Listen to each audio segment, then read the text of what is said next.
Because we don't understand how life formed, it is difficult to estimate this probability. The likelihood of a complex molecule like DNA being created by random collisions of atoms in a primordial ocean is fantastically small. In an infinite universe, it would happen in some places, but they would be very far apart. If we want to find advanced intelligent life, our best bet is to listen for radio signals.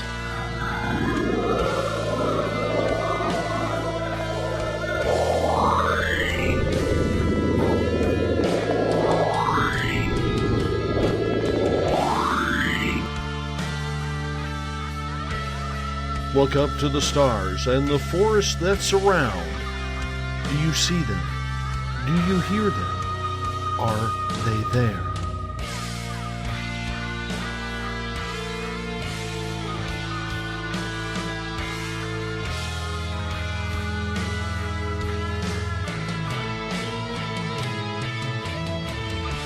SpacedOutRadio.com presents S4 with Forest Moon Paranormal's Eric Cooper and friends. Also, take the time to join the Forest Moon Paranormal Facebook group. I knew I should have made a left turn at Albuquerque.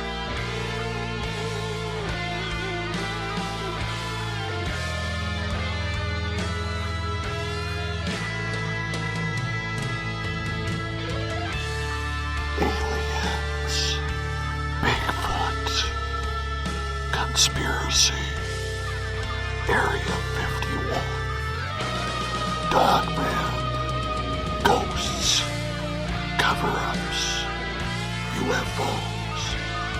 The hidden will reveal itself.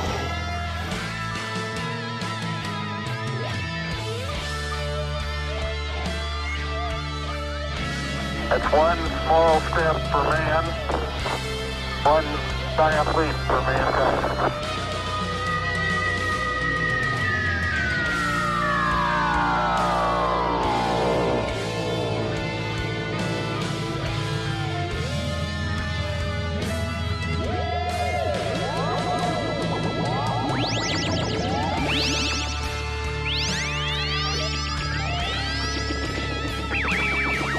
Buckle up, space travelers. It's time to go live on S4 with Eric Cooper.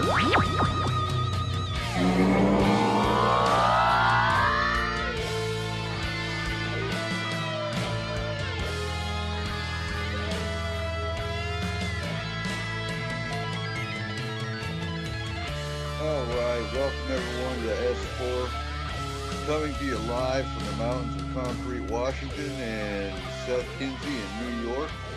And the views and opinions of S4 do not reflect that of Spaced Out Radio, our affiliate radio station.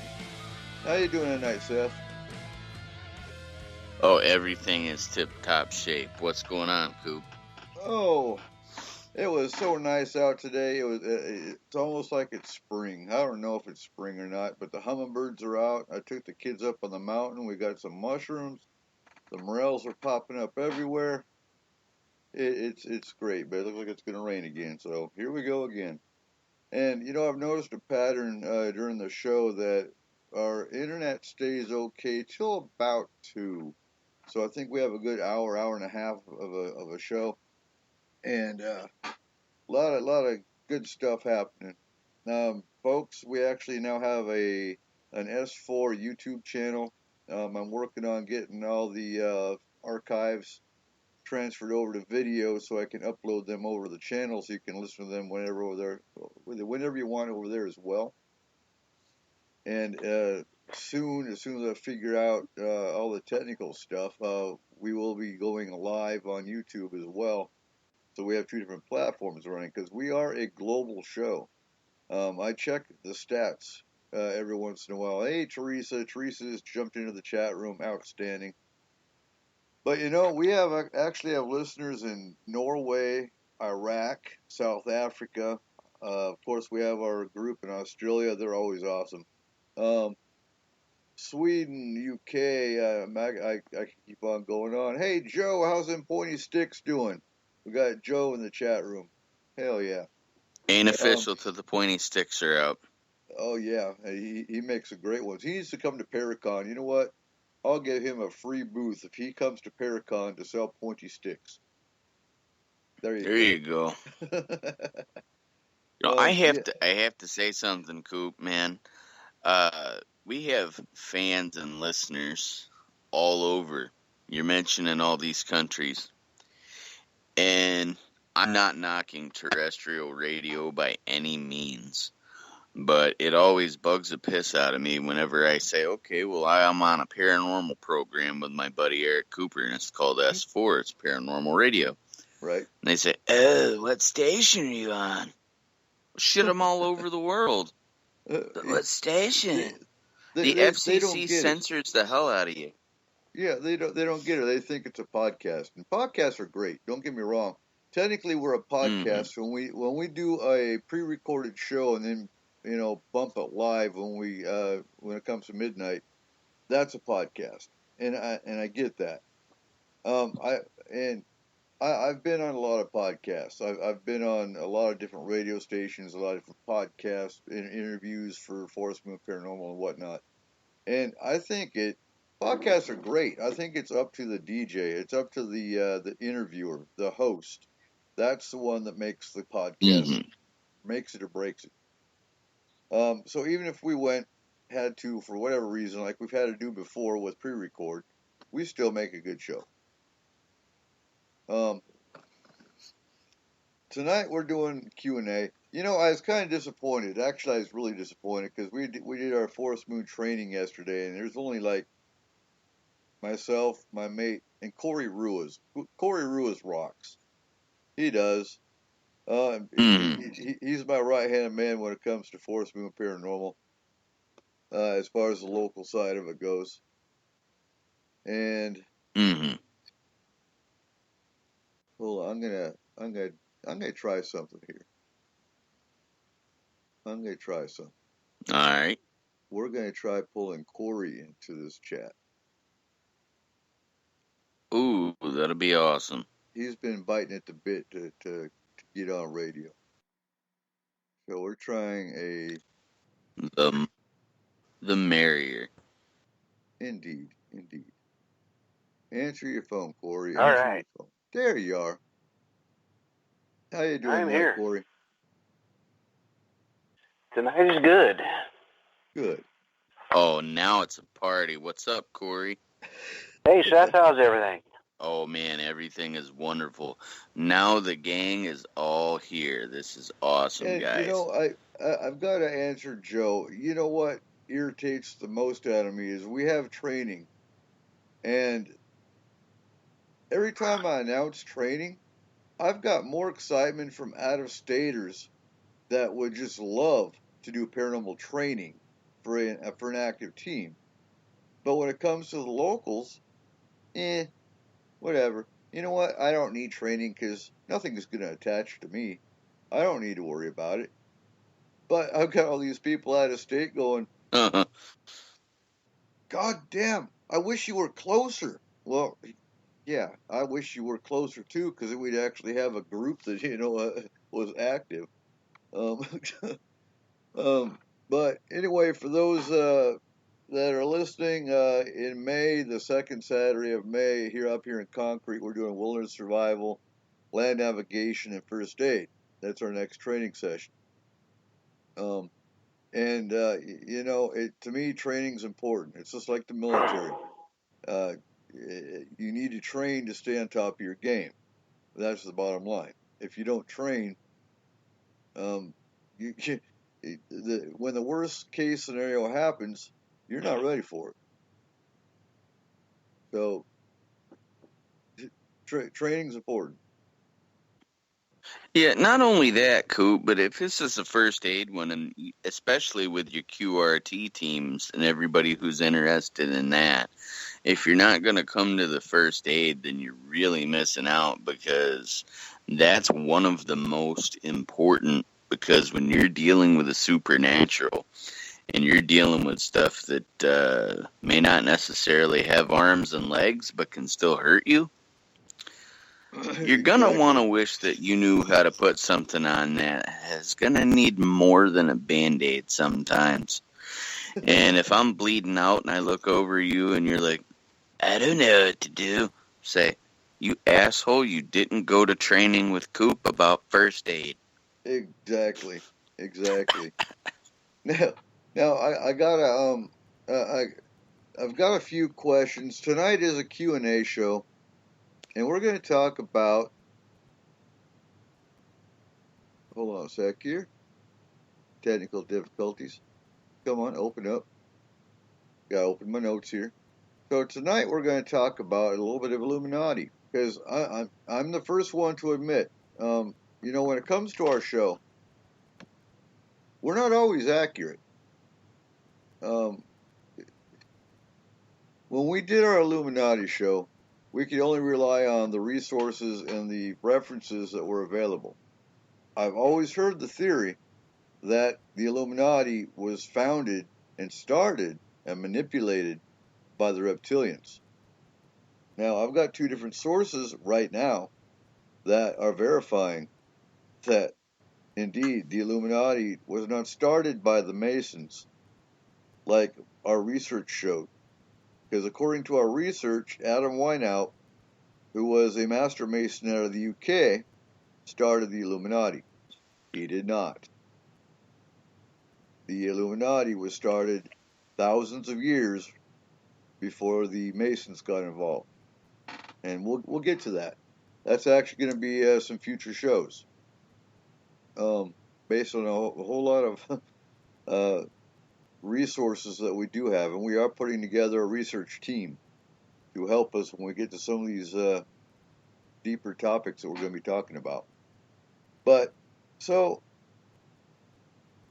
my first question, and the reason we're doing a Q&A tonight is because, last week or 2 weeks ago, I actually had somebody I was talking to on Facebook, and she's a moderator, or actually the founder of another paranormal group.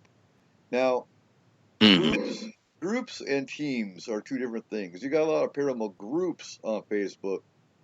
They are there for all the other teams to come in and put their EVPs and their pretty little pictures and all of the other radio shows that are out there and news links and yada, yada, yada.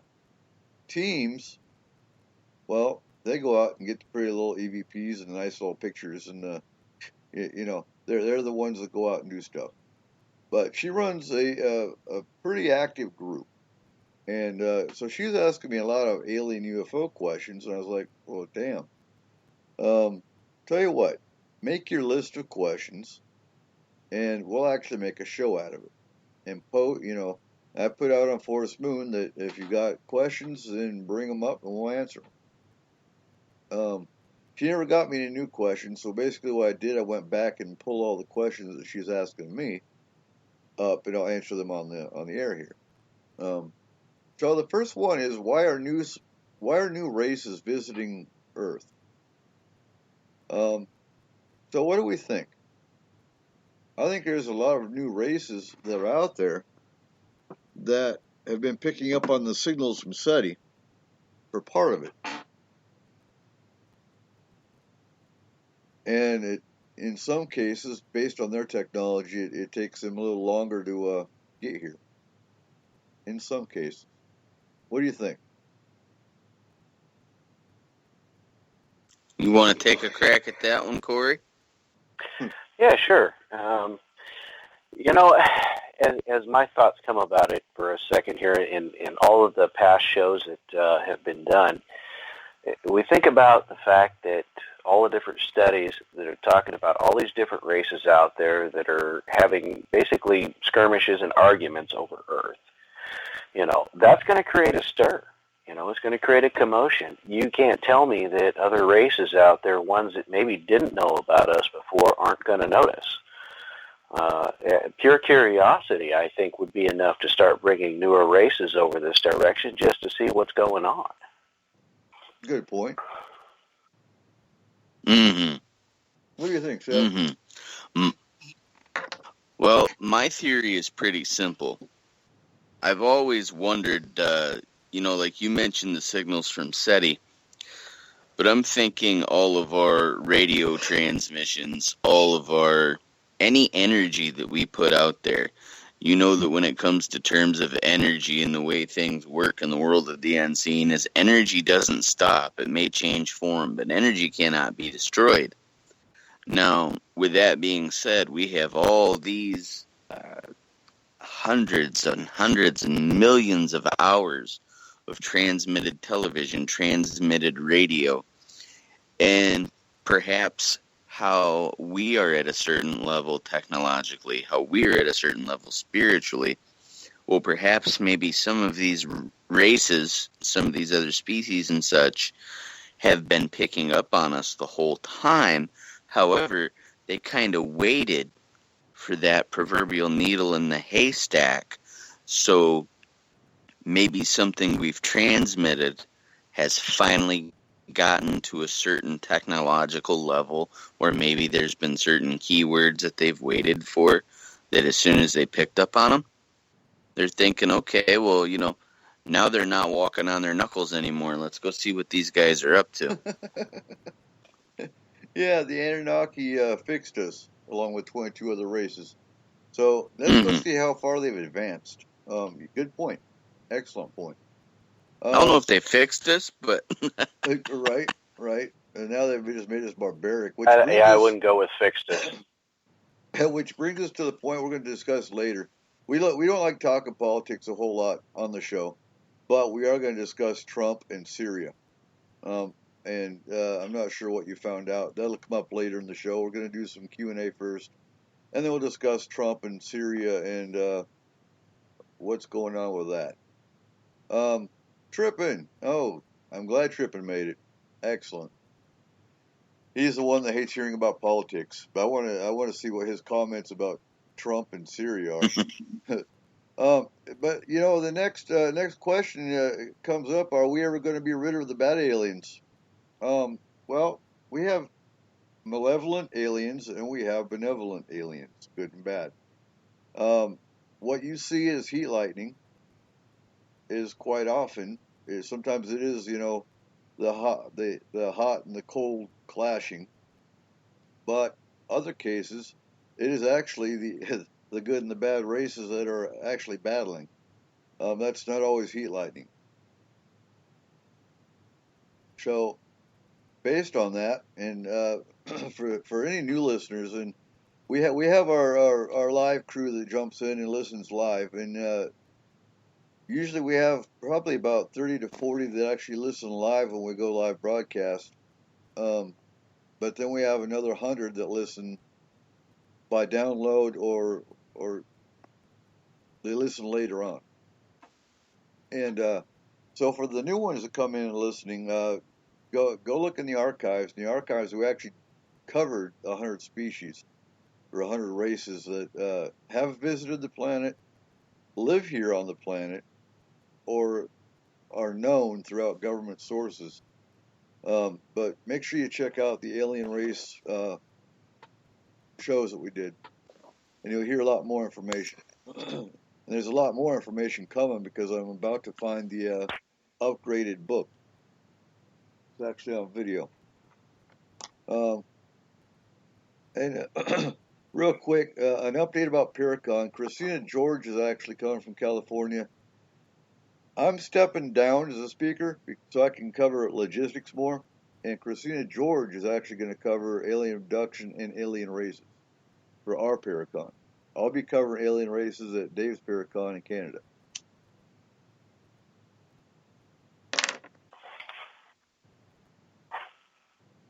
So, are we ever going to be rid of the bad aliens? Corey?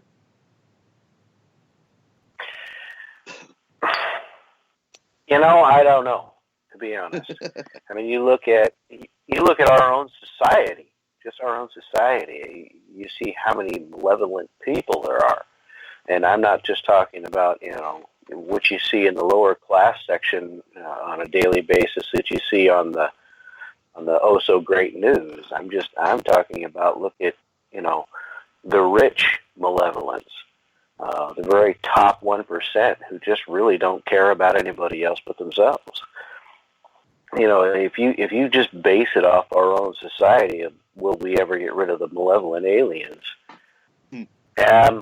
I don't think so. I mean, unless the Council of Five decides to really step up and do a 1-2 punch blow to them, which I don't think they will, just because everything that I understand from their laws of how they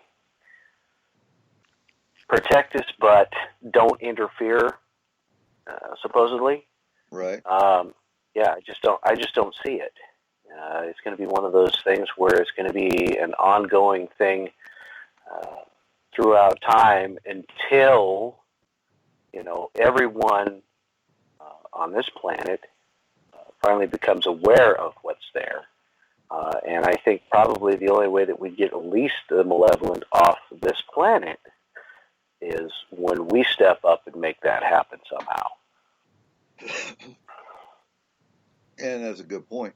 What about you, Seth? All right, well, for one, I agree with Corey on absolutely everything he just said.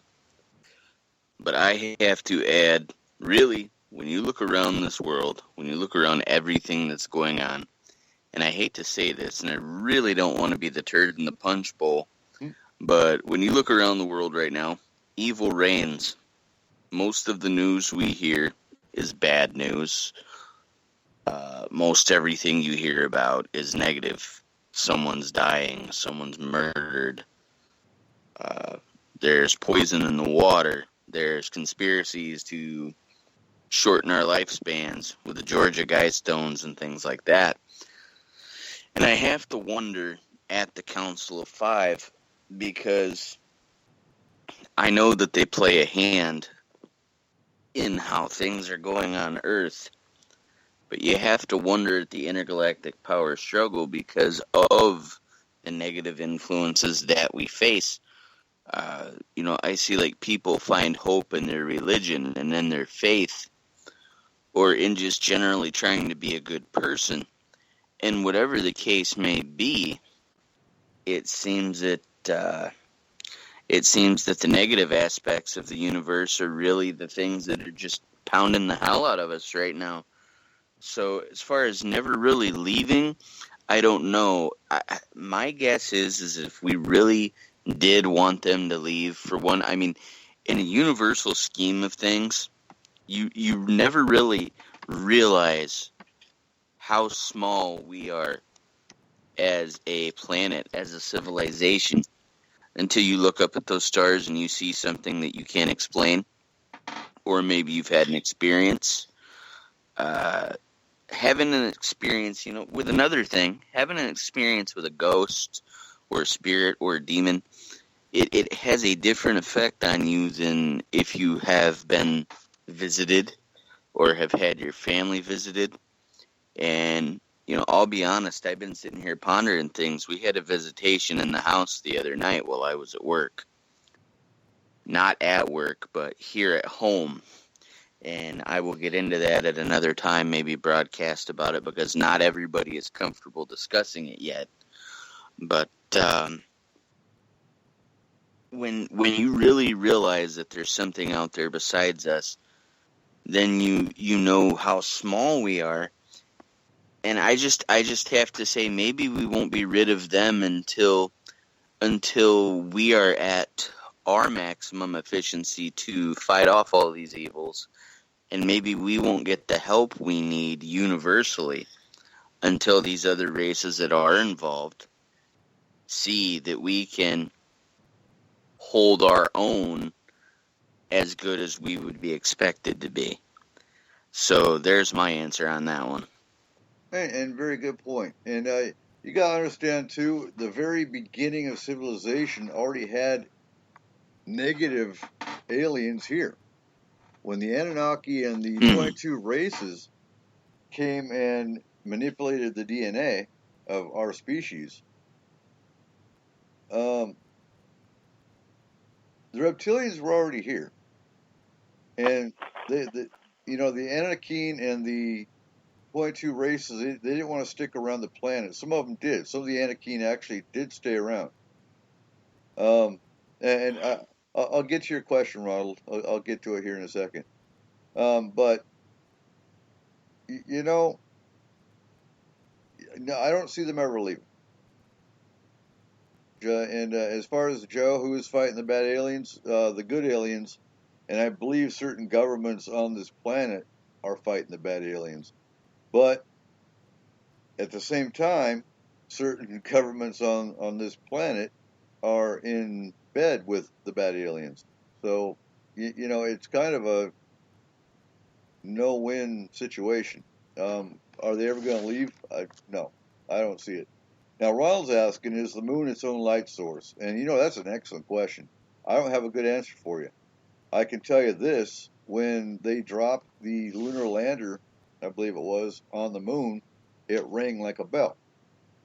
So, to me, it's an artificial satellite. So it very well could have its own light source.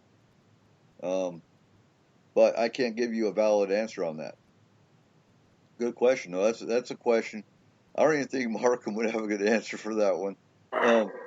And Markham and I actually go at it every once in a while just because, you know, he's a scientist, but he's also looking at it from human science. And when you're talking about alien technology and alien science, that far surpasses ours. And when you're talking about aliens can't live on Venus because look at the surface of it, well, you're also looking at it from human science. And certain races don't rely on human science or human biology, to what we know, to, you know, does it have its own light source? It's always possible. But again, I can't give you a good answer on that one. Anyone else? To go back to Joe's question there, I think what he is looking for is when he says who is fighting the bad aliens is actually who. I mean, what races are fighting against the reptilians and the greys and the Mater, which would be, and I don't have the notes in front of me, unfortunately, at the moment, but that'd be the Council of Five. Corey's been reading the book. He impressed me. Yeah. Okay. So you've got the Mater, which are negative. You got the reptilians and the greys. All the greys are negative, but the Slipsy Ray, which are the only good alien race out there, and they don't come here. Do you blame them? But then you got, oh God, let me pull this one up. It's VLAX. That doesn't sound right. And they're new to me. They're not even in the alien race book. Vlash, there we go. VLASH. Google that. That's actually a race that's been at war with the Anunnaki since before Jesus Christ walked on Earth. And we won't even talk about Jesus Christ walking on Earth because, well, that's a whole other story. That's a whole other story. But anyway, so the Vlash and the Anakim and the Mater have all been, well, the Vlash and the Mater and the reptilians have been at war with the Anakim and their affiliates. I don't like using the word affiliates, but their little alliance. Now, you got, you know, the two sides to the alliances that are fighting each other. Basically over the manipulation of humans, because we're a slave race. We were created as a slave race. And I think we showed more intelligence than they anticipated. So we kind of left the slave race aspect.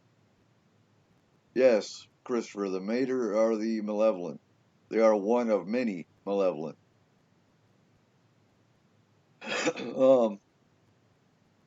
But, you know, when you have evil alliances versus good alliances, are we ever going to get rid of the evil alliance, the evil aliens? No. Not unless the good aliens kind of merge with the humans and go against them that way.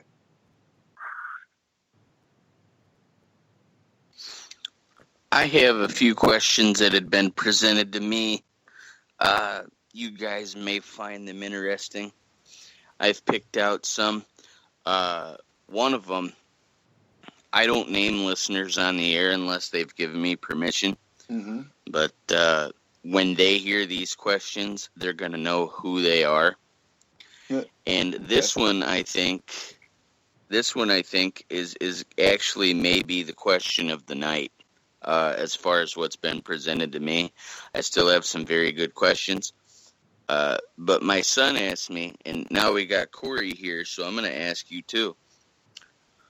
What was and I know we've had several experiences and have been on several investigations and such, but what was the defining paranormal experience in which you guys said, okay, look, this is it. This is why I'm going to investigate, or this is why I'm going to make it a point to talk about the paranormal or teach about the paranormal. This is why I'm here, and this is why I'm going to not just accept the paranormal as a part of my life, but I'm going to make the paranormal a part of my life. What was the defining experience for you guys? My first encounter with an alien abductee. That was an alien abductee, hands down, based on the marks. That's a hands down. That was a life-altering event. So, hands down, because, I mean, and before that, I was in Stuttgart, Germany. I was in Bad Hersfeld, Germany. I experienced paranormal, but it wasn't life-changing. Because, I mean, even prior to the alien abductee experience, I had already walked through the wormhole, or the time lapse. I'd already seen Hitler through the time lapse. So even that was, cool. There's paranormal stuff going on, but that wasn't life-changing. So that would be the life-changing, oh my God, I've just been thrown into a paranormal tornado. What about you, Corey? For me, I don't know if I have an exactly defining moment. I've experienced paranormal since I was, a young kid. I've never really looked at the paranormal as paranormal. I always looked at it as, well, it's kind of normal. I see it, it's there. I remember when I was younger, being in an older farmhouse. I saw shadow type spirits a few times, for sure. I remember the first time I saw a UFO was when I was a younger kid. It was right over Mount Baker out here, actually. Mm-hmm. It was just a nice red orb type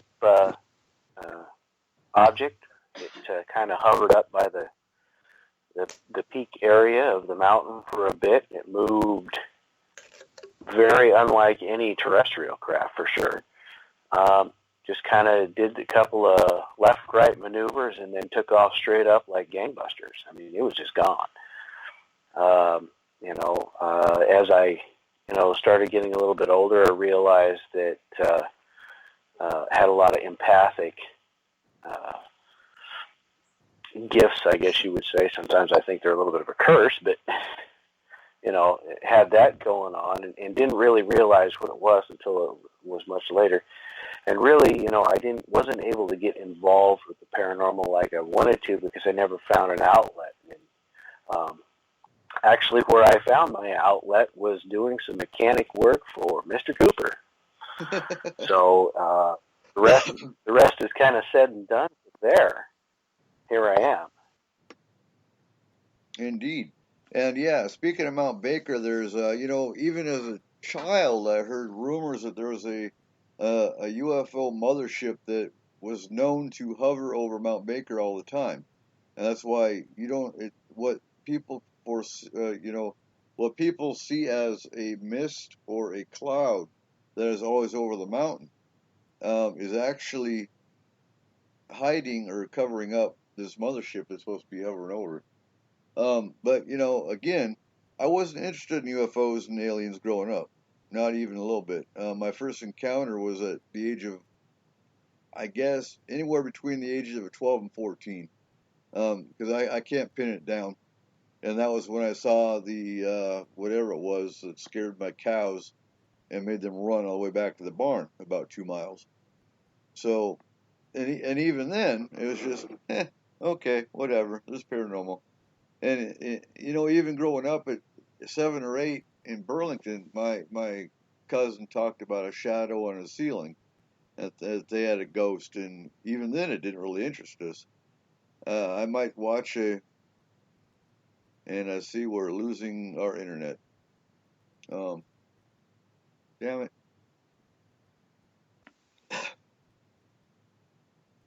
We're still here so far. It's a little sketchy, but we're still here. Yeah, no, Skype doesn't go away. The Spreaker Studio does, and it's connected. It's connected again. So,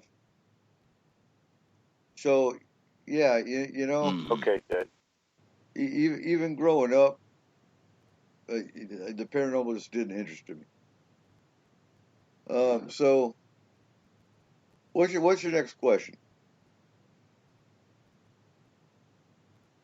Seth? Well, I'm going to go ahead and answer this question that was given to me. Okay. And then I go on to the next one I have.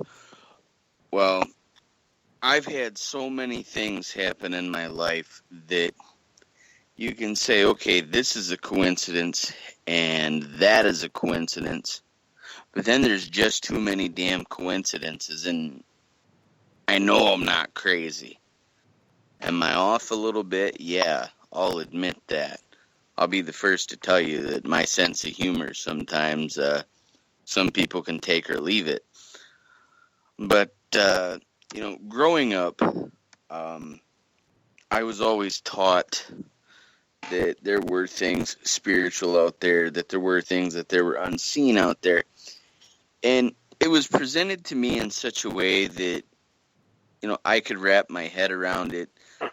I wasn't out of tune with it, but at the same time, it's kind of like, okay, people would tell you stuff with a kind of sense of humor, but then you'd go to bed questioning things. Well, at a very young age, I always knew that there were ghosts and things like that, but then I'd be out at the bus stop waiting for the school bus, and I would swear that I saw something in the tree, with these big black eyes looking at me, staring down. You just catch a glimpse for a minute, and I had horrible vision. I saw this thing clearly. And so I go into the public library, and I see the book cover for Communion, the alien on there, Whitley Strieber. I see that book cover. And right then and there, I'm going to admit this on the air. I was about 8, 9 years old. Right then and there, I saw that. I stood straight still. I didn't move. And I just lost control of every bodily function right then and there. And I was mortified. I couldn't sleep. I was screaming. I was crying. And something inside me knew.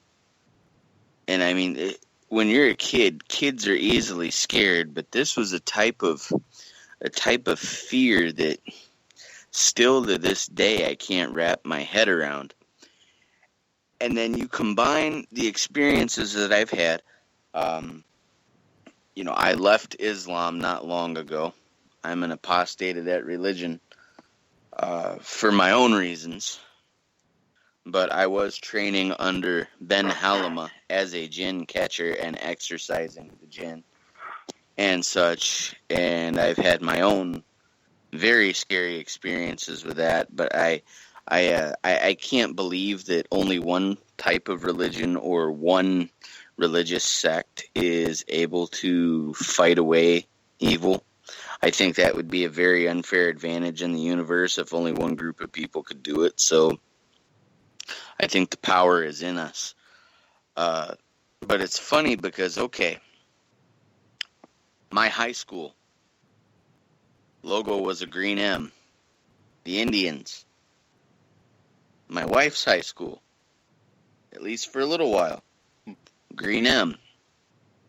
Morrisville. Now, funny thing about Morrisville, New York State. What movie? Well, there's several paranormal movies in New York. Ghostbusters, okay? I was a huge Ghostbuster fan growing up. But now, if you look in the episodes of the animated series, The Real Ghostbusters, there's an episode called Look Homeward, Ray. And it is about Ray Stantz, Dan Aykroyd's character. His hometown, good old Morrisville, New York, where I live right now. Also, Ray Stantz, Dan Aykroyd in real life, has a condition that myself and my son both have, which is high-functioning autism.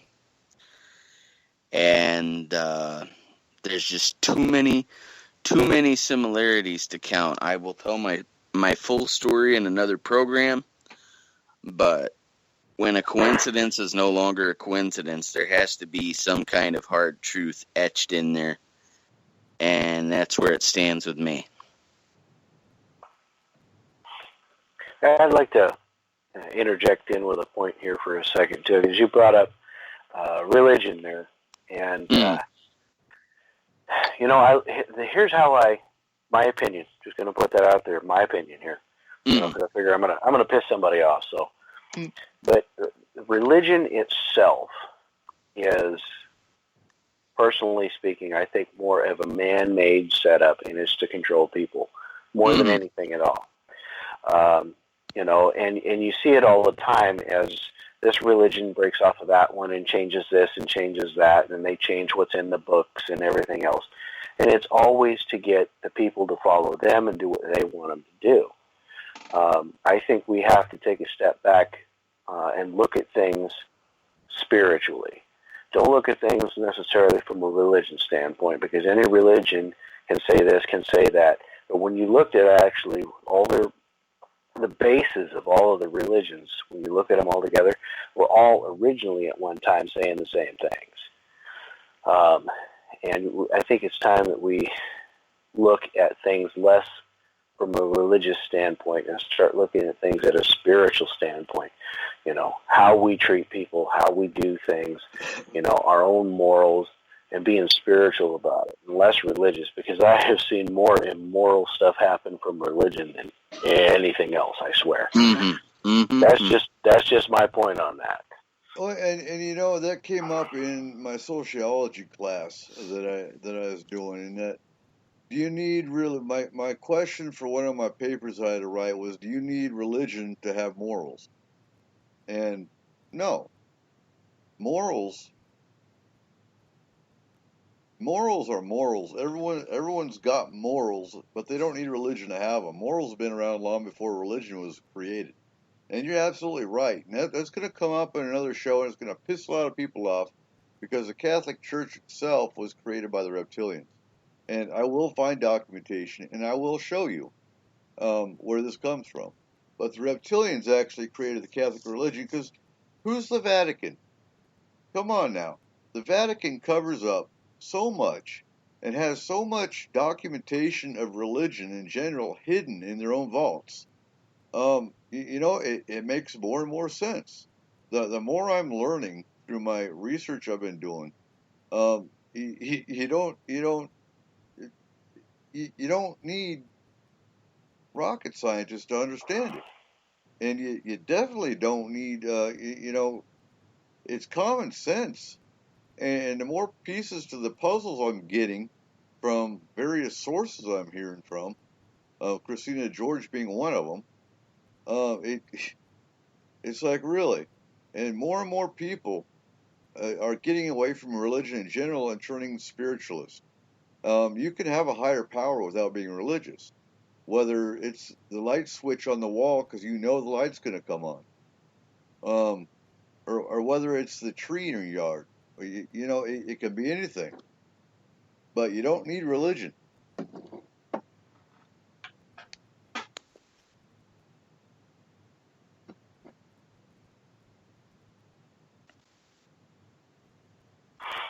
So what's You the ready next? for the next Yeah, question, what's the next fellas? question?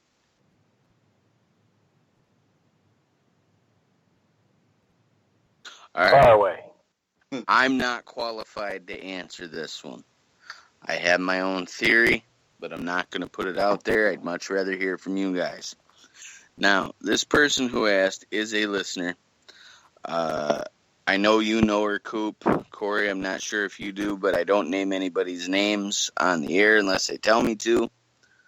But this person says, okay, I've been on paranormal investigations, very many. We've had some flashlight sessions with entities in which they will answer with the flashlight and make the flashlight react based upon certain questions. There is an instance where I find myself overwhelmed with the spirits. They're not evil, but they are trying to relay messages to me. I am very receptive of them, this person says. And as a result of that, sometimes I have what I can only describe as spiritual congestion and traffic in my head because all of them are trying to speak to me or through me at once. I very much want to help these spirits. However, I want to be able to control them, not necessarily control them, but control their messages in an orderly fashion. And with that being said, I have went to the doctor and complained of certain symptoms so that I would receive medications to shut them off when I want to get respite. I know that that isn't the correct way. Are there anything, or excuse me, is there anything that I can do from a paranormal aspect to help train myself to be able to receive their messages one by one? Or am I stuck with this? Oh no, and that's a hand. I won't say an easy one, but that's any medium or anyone that's gifted needs to learn how to shield and needs to learn how to ground out. Basically, to ground yourself, the easiest way to ground is to go to a tree, take your shoes off, get barefoot, put your hands on the tree, and envision that white light go from the top of your head through your body and absorb into the earth. That's called grounding. That takes away the energy that you've been receiving from the spirits that have been talking to you. And hold on, I'm gonna let it reconnect, and then I'll keep on talking. It keeps on going on and off. I'm watching the damn lights on the modem. Anyway, so to shield, and this is in a nutshell because it's a class we've done.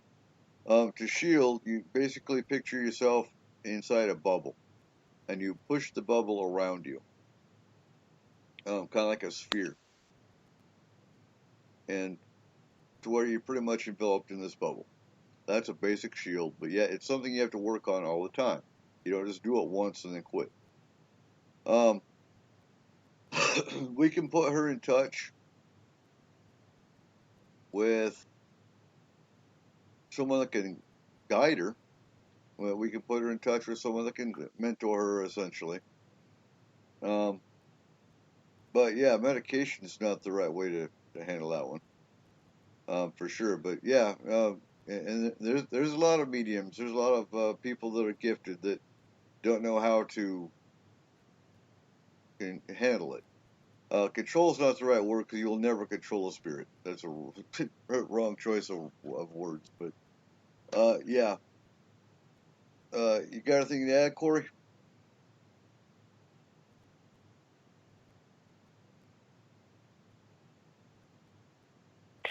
Yeah, from talking to a few mediums and stuff like that, one of the other things that does a lot of good as well, to add to shielding and grounding, which are necessary things, is meditation.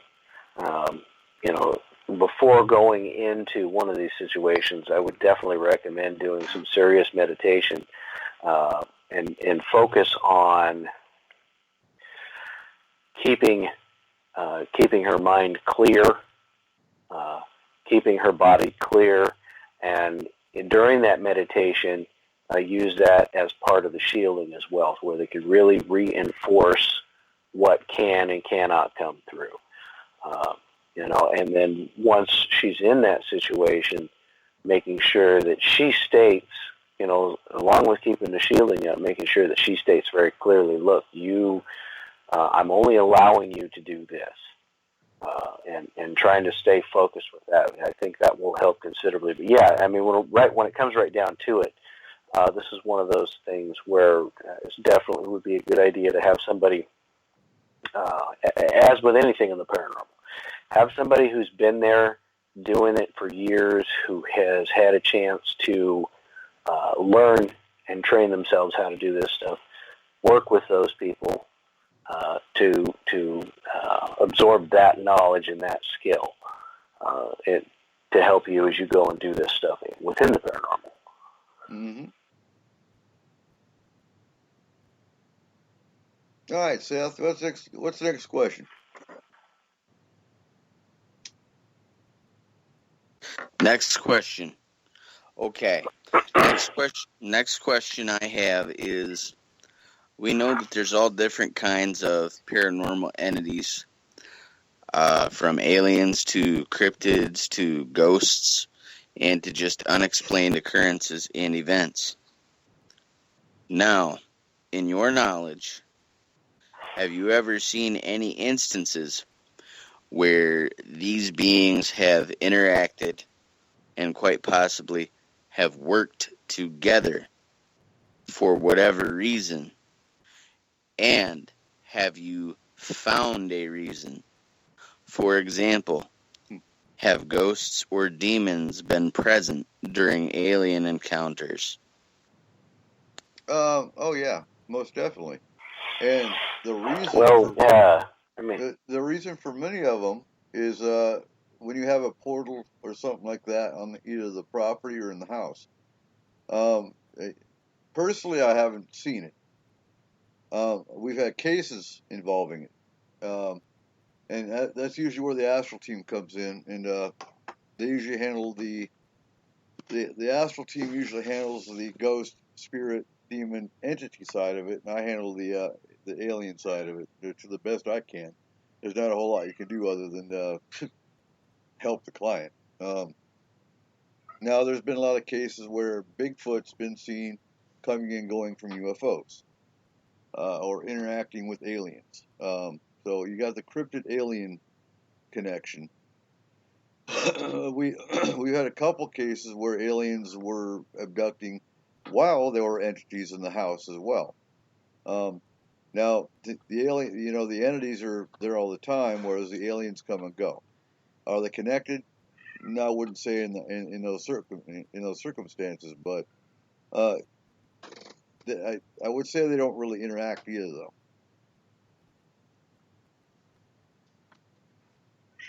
Corey, you got more to add?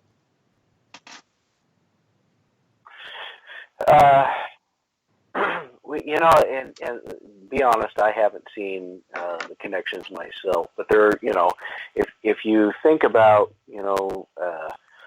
like you were saying, if there's a portal somewhere nearby, we know that extraterrestrials have been known to use portals. We know that spirits use portals. There's always a possibility. We even know that some cryptids are likely to use portals. So, could there be some interaction there? Sure. We know that basically, we always talk about these places that have entities or hauntings or different stuff like that. One of the things that people forget a lot is that spirits are around us all the time. They don't necessarily interact with us all the time, but they're around us all the time. Indeed, they are. So hopefully that answers that question. I'm still waiting for the chat room.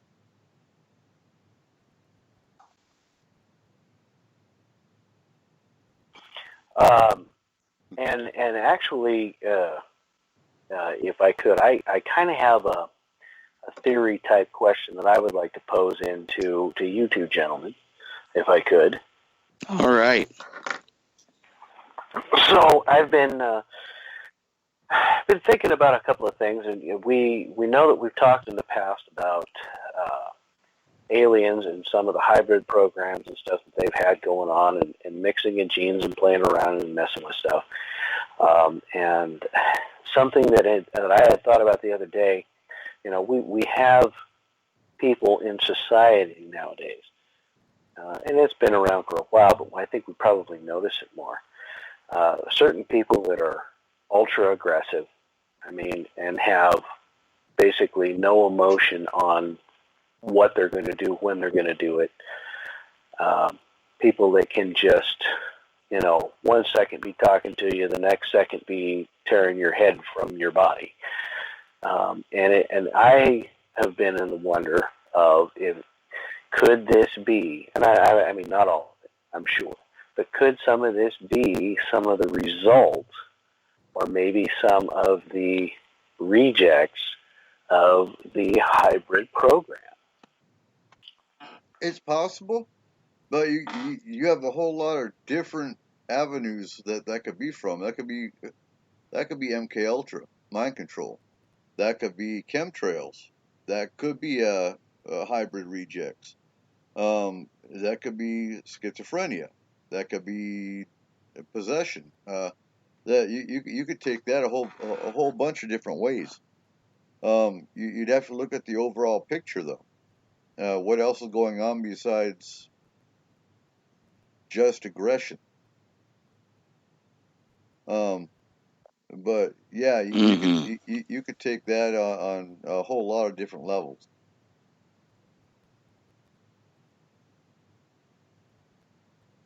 What's your thoughts, Seth? Now,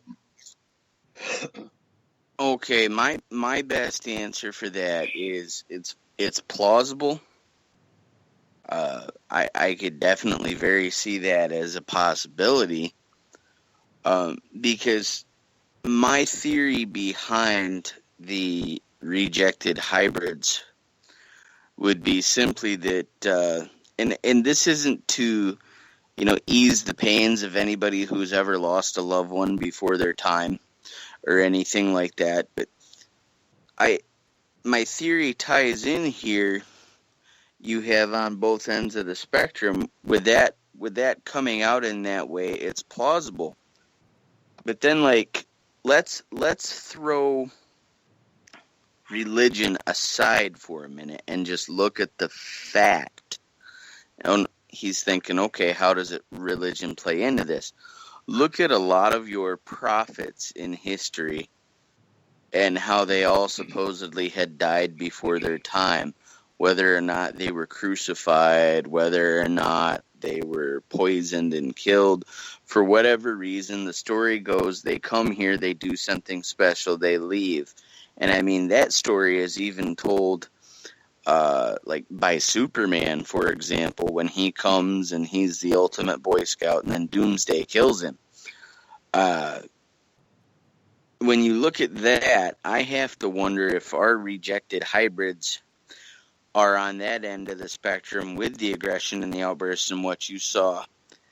And on the other hand, we have people who display the super normal abilities, and maybe they have those same tendencies as what you're talking about, Corey, but maybe they're more mentally in check.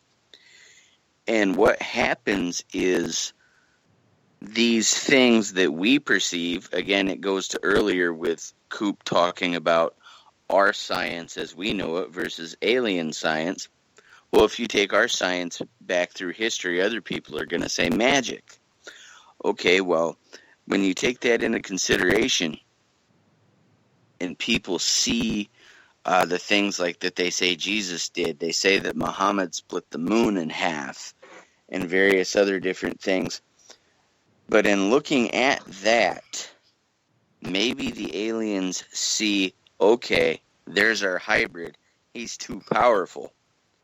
And this is where my theory is that the Romans and all them who crucified Jesus, take the religion aside, but look at this. Let's say Jesus was a hybrid. Of course, other people are going to think he's a prophet or a messenger. Let's say he's a hybrid. Let's say the Romans back then are the Illuminati, and they've been instructed to take him out before his power reaches too far and too wide. And so they take this hybrid and they kill him, but they make it look like it's a religious display. But then he ascends back into heaven. Now, with the way they describe Jesus' ascension, he could have very well been taken up into a ship, and he says, I'm coming back. I'm coming back. Now, I really think that is a plausible thing, because we have so many quirks. There are so many hair triggers in the human race. And you have to go back, Corey, I forget the fella's name, but he wrote a book. I'm going to have to put it on Facebook. But he talks about the idea that we could be hybrids, because when you look on this planet, Corey, every other creature on Earth, with the exception of humans, is born with the instinct to interact with this world and their environment accordingly. You'll never see penguins born in the desert. Penguins have adapted to live in the cold. Polar bears have adapted to live in the cold. Camels have adapted to live in the desert. We have the nocturnal animals. We have, when you go into the caves, you see the spiders deep down in the caves where light doesn't even reach. They've found spiders and moles and things like that who don't even have eyeballs anymore because they do not have the need for them. When you look at humans, we are born, we are helpless. We are helpless as infants. You see a baby calf, Corey, they're walking on their legs after a little while. You see a little baby gorilla, they're hanging off their mama for a little while, but we actually take the longest to come around. So it's no secret that we have to be nurtured by something. And they say there's a motherly instinct and a fatherly instinct. But I have to take and add to Corey's question now, because he's got my mind reeling, and Coop knows how that goes. He's got my mind reeling because that motherly instinct and fatherly instinct had to have not been there. Something had to teach us how to put the baby to the teat to get it to eat. Something had to teach us how to cook the raw meat. We can't pick up certain animals and just start eating. You go eat raw meat, you're going to get something that's going to send you into dysentery. We have to modify our foods. And we have so many intolerances to the things that we eat and allergies. I mean, have you ever heard a study of a chimpanzee dying in the wild because he had an allergy to bananas? So I think, yeah, these kinks come out, and they very well could be rejects of hybrids. That has some serious plausibility to it. Good point.